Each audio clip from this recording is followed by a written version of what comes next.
Rolling audio, rolling video.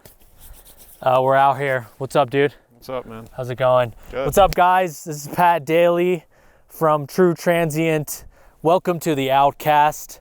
This is the only podcast filmed exclusively outside. We talk about travel, solo travel, online business, entrepreneurship, breaking out of the norm, breaking out of the routine, the boring lifestyle. We go after the lifestyle that is the outcast, that people don't normally live, right? So this is the first episode, and this is kind of spontaneous. I'm out here with Dave Materson. He was the cameraman for me for our Mexico series. We just got back, what was it, about a month ago? 2 months ago, 2 months. Got back 2 months ago. We're out here in Jackson Hole, Wyoming. The Grand Tetons are behind us, kind of shrouded by some clouds right now. Maybe they'll open up. But yeah, so we just kind of wanted to do this little spontaneous podcast for the first episode and just talk about, the experience in Mexico. I guess let's talk about how we met, just briefly, like how did we meet? How did that happen? It was really just an email on YouTube. It was an email, well, huh? not right? an email on YouTube, but an email through your YouTube channel. Okay, right. And then, you were like a fan of the channel. Yeah, I was watching the channel and wanted to do something similar, and then reached out and, just I guess for some kind of validation or something. Yeah. And then ended up doing something similar, and then I think we met up like 2 years after that. Yeah, cool. So that's it's a cool thing when you start creating content that is really authentic to yourself. Yeah. It's scary because the people around you most likely aren't gonna think that's cool or relate to it, because most people, depending on where you are, most people aren't like kind of creating authentic stuff. They're kind of just on that traditional pathway of being, just a traditional job, kind of routine life. So when you first start creating content, it's scary, but you start creating that content that's authentic to you, and then you attract people, like-minded people, just like Dave here, was attracted to the channel, what I was doing, and now we've traveled a bit of the world together, been out in Mexico filming cool stuff. So for me, growing up, I was very different than a lot of people. I lived in a small town in Florida. A lot of people were fishing and going to the beach and doing stuff. I was into that, but I was into like creating, and I was kind of more creative, and a lot of people think that's weird, in the United States, small towns. It's not like a typical thing to be after. So for me, it was hard to find other people to relate to, and I'm so glad that I started creating content that attracts other people, like-minded individuals, which is very cool. So we met through YouTube, which is cool. So yeah, we decided to go to Mexico, and that was 2 months ago. We're in the midst of a pandemic. Travel options are limited. International travel options are limited. Yeah. Do you remember why we even chose to go to Mexico? It was honestly the first thing that just came to mind for me. Yeah. I was just like, because I guess I had seen people going there without much of an issue, and that was just essentially the first country that came to mind. Right, you brought it up, and I was looking at it too. But out of the list of places you can visit, Mexico was probably the most open. Yeah, probably one of the cheapest as well. One of the cheapest. If you're in the United States, it's very close. It's a relatively close flight. You don't have to be to go there. You don't have to. You don't even have to have.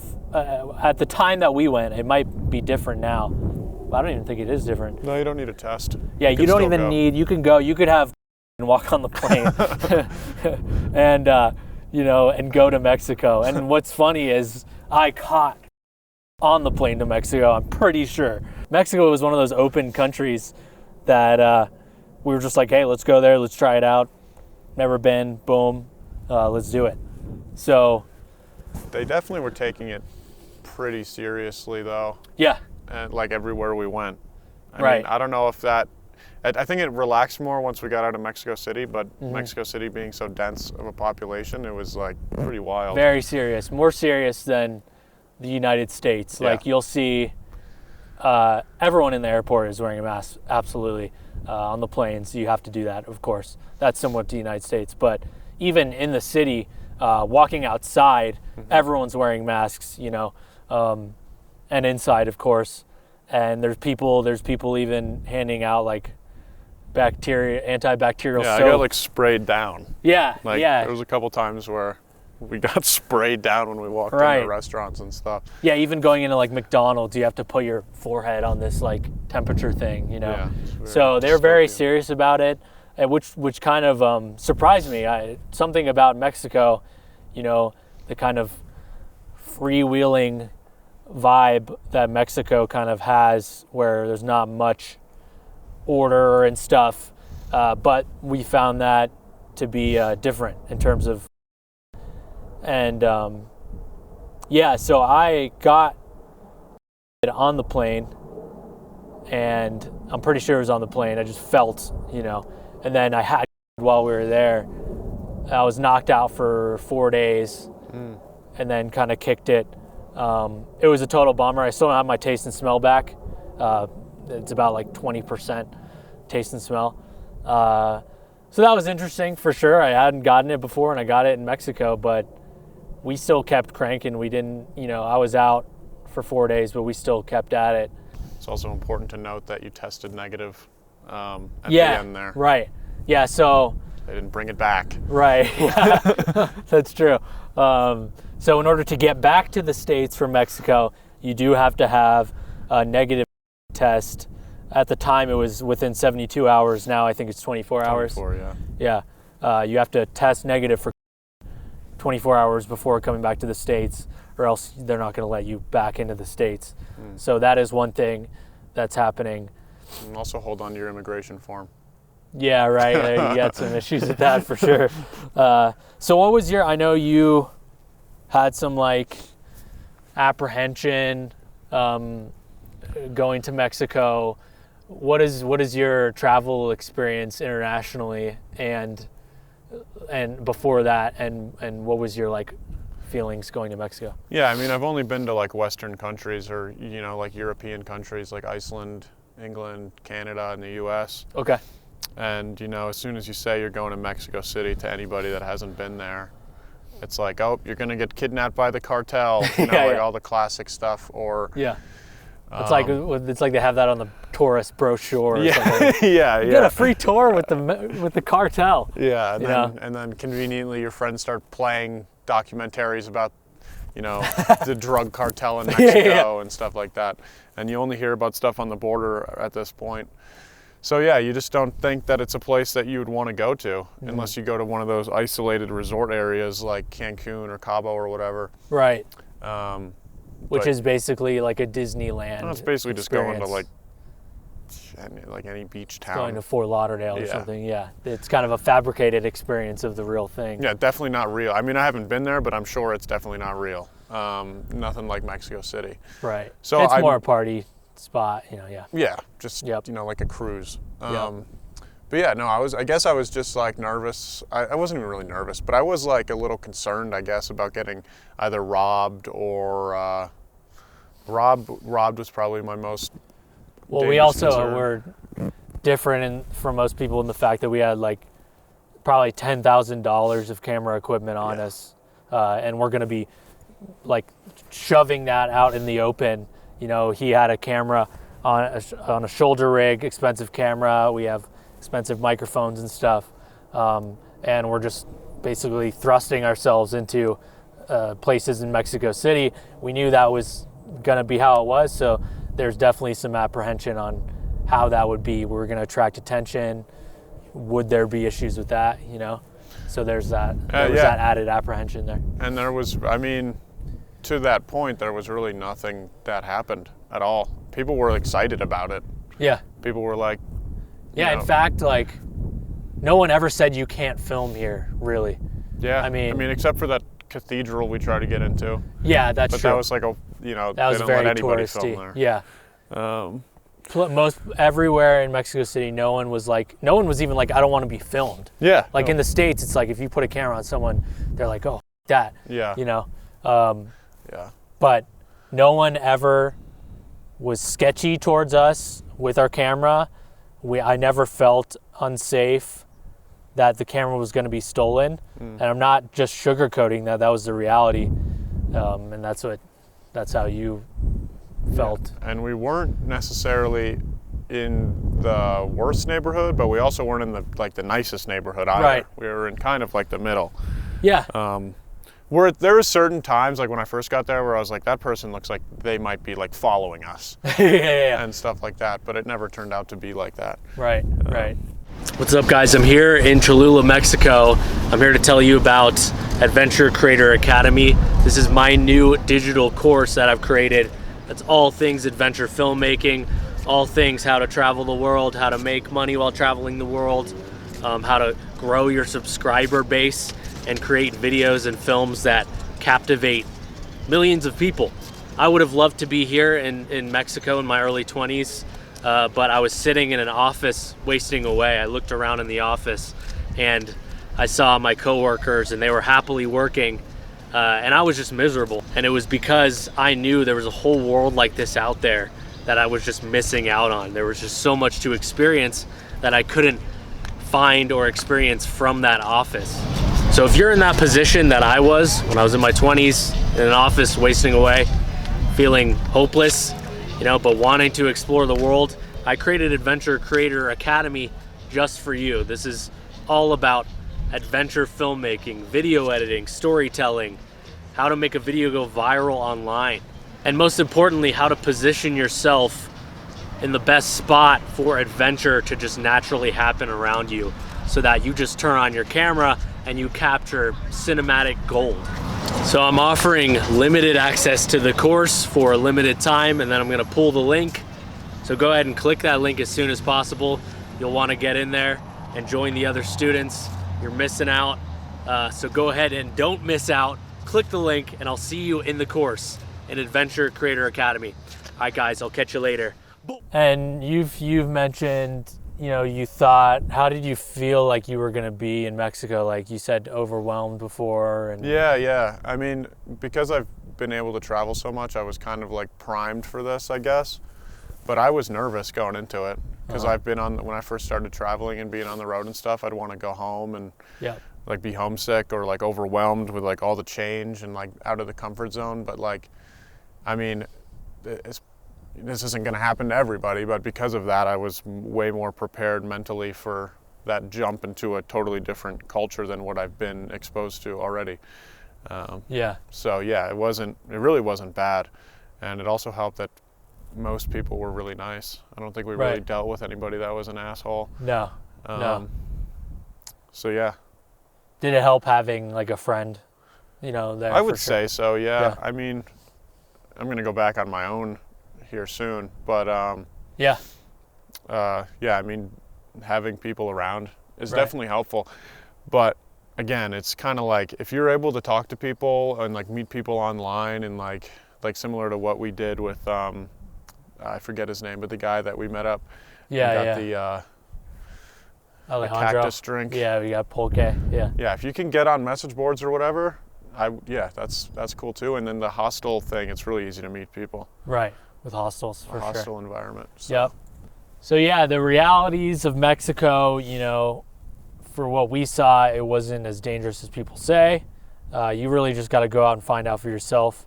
Of course, be careful. Don't go to places that locals don't tell you to go to. But in general, it's such an important example of, what people think about a place versus the reality of a place. The United States is kind of an insular country where it's very rare for average people to travel outside of the country. And what they hear about other countries, especially Mexico, you're not seeing the best, marketing about Mexico in the news. You're hearing about the border, you're hearing about gangs. Don't let that stop you. In my experience, some of the places where they're said to be very dangerous have been like the coolest for sure, because they're like the most untouched. It's not like all these tourists and stuff. Yeah, there was not a lot of tourists there, Right. from what I could tell. I mean, if they were tourists, they weren't American tourists. Right. Because there was very few There were, yeah. white people. Yeah. I mean, most of it was just locals and stuff. Right. Um, Yeah, I remember seeing like another white guy, yeah. and I was just like, oh, wow, it's not only us.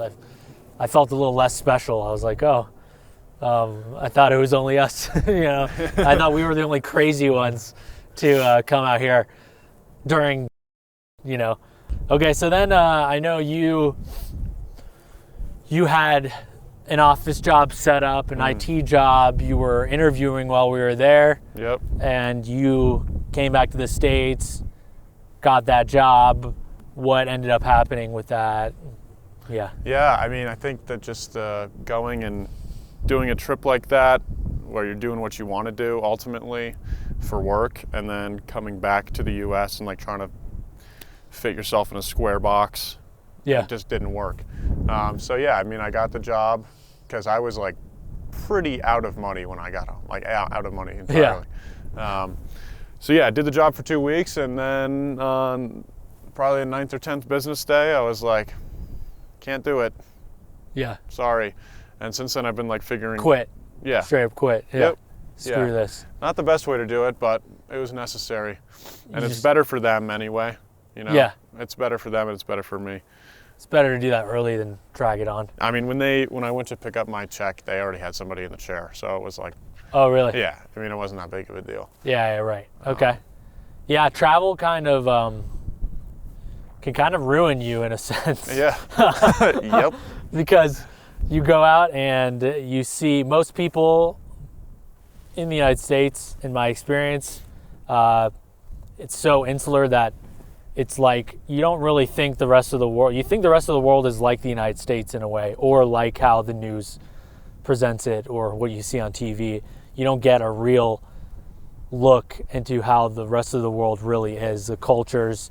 You see that there's different ways of doing things in other places, to the point where you go somewhere like Southeast Asia and everything's like flipped upside down.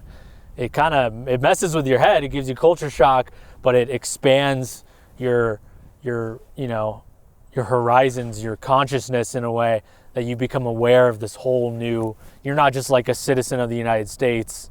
You're like a citizen of the world, and you see all the opportunities in front of you. So it's harder to like go back to normal life and settle for what most people settle for.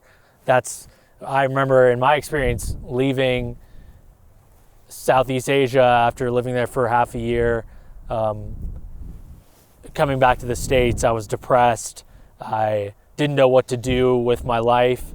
I saw what was in front of me, and I was like, I do not want to live like this. It's just way, you've taken the red pill. Like in the Matrix, they have the blue pill, the red pill. The blue pill is like, take this pill, you have this choice, take this pill, and you can go back to your normal life, and you forget what happened, and you don't know the truth. Take the red pill, you know the truth about the world, and you'll never. It's a hard pill to swallow. It's a totally different life that you're taking on, and then so what you've seen is going back to trying the normal stuff. Yeah.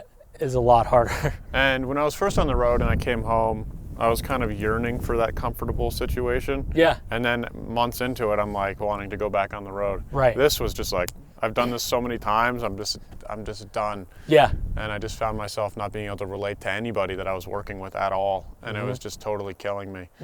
Because they'll talk about something they saw on the news or TV. Yeah. And then you're like, oh, well, I was there, and this is actually how it was. And they're just like, what? And like, yeah, no. I mean, I remember talking about being in Mexico City recently to one of the guys I was working with, and they're like, oh, good thing you didn't get kidnapped or, whatever. Yeah. And it's just like, yeah, great. That Doesn't really happen. I mean, it does happen, but it didn't happen to me. Right. Yeah, it's not likely. Yeah, the population wouldn't be 22 million if everybody got kidnapped. Exactly. Yeah, dude, it's crazy. It's a totally different world. The pop culture, Latin America, you know, there's artists that have 50 million followers in Latin America that you'll never hear about in the States because it's just totally a new market that is just untouched by the United States and stuff.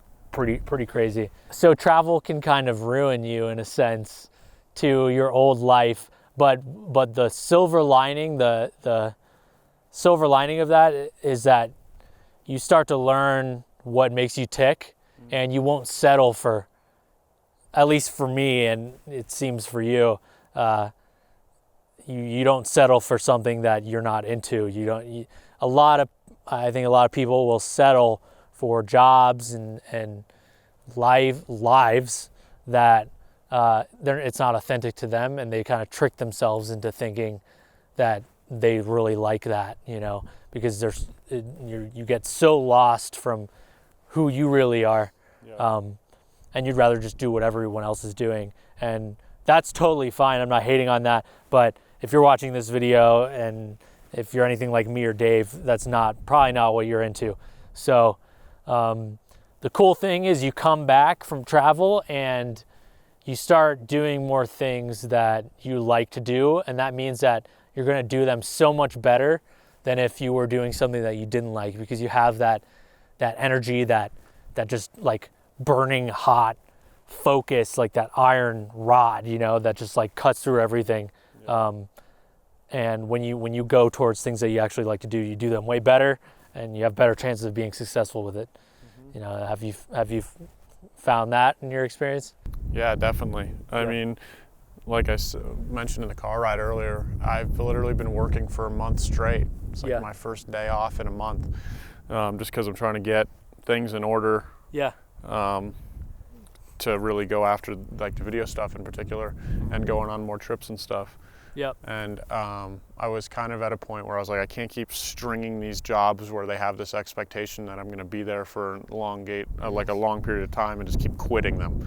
I got to figure this out in a more flexible way, and I've been able to so far. So, and when you want to, you can figure it out. You just have to be more open to different stuff. Like, you have to take that leap. Yeah, I mean, like, it's going to be different. Like things about your lifestyle are going to change. You can't half and half it, is what I found anyway. Like, it is a harder thing to go after, but it's way more fulfilling.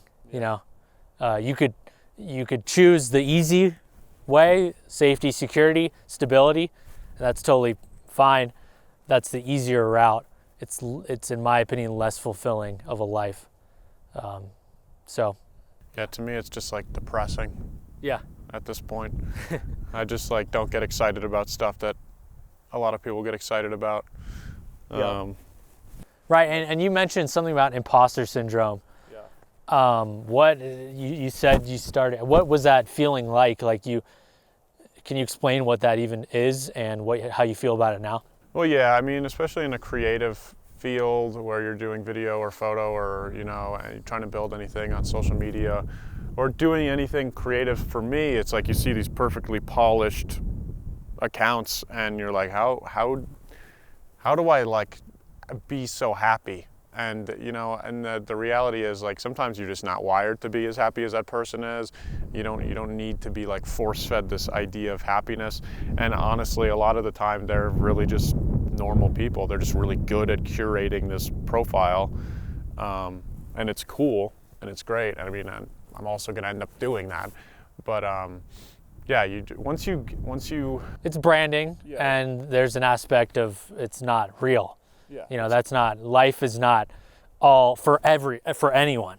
You know, if you see someone with an epic life and they're portraying that, they have hardships too. You know, but the better you get at it, the higher quality problems you're going to get. There's no way of avoiding problems in life, but you can make it so that you have better problems, you know.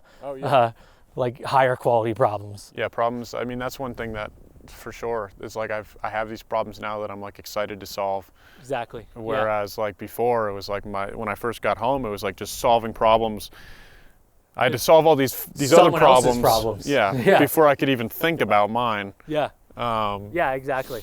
So now it's like my main focus is just the problems that I have in front of me and the things that I have to do and my responsibilities, and like getting things to easier to, like, more efficient to resolve day-to-day things, and then I can focus on bigger things. And we're pretty much there, which is great.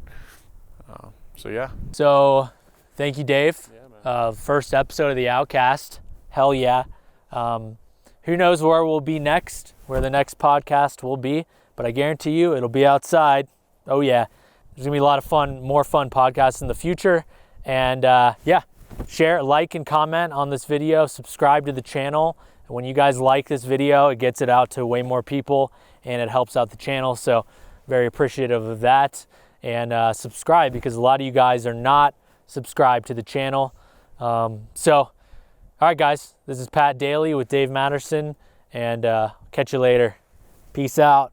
Thumbs up. Boom.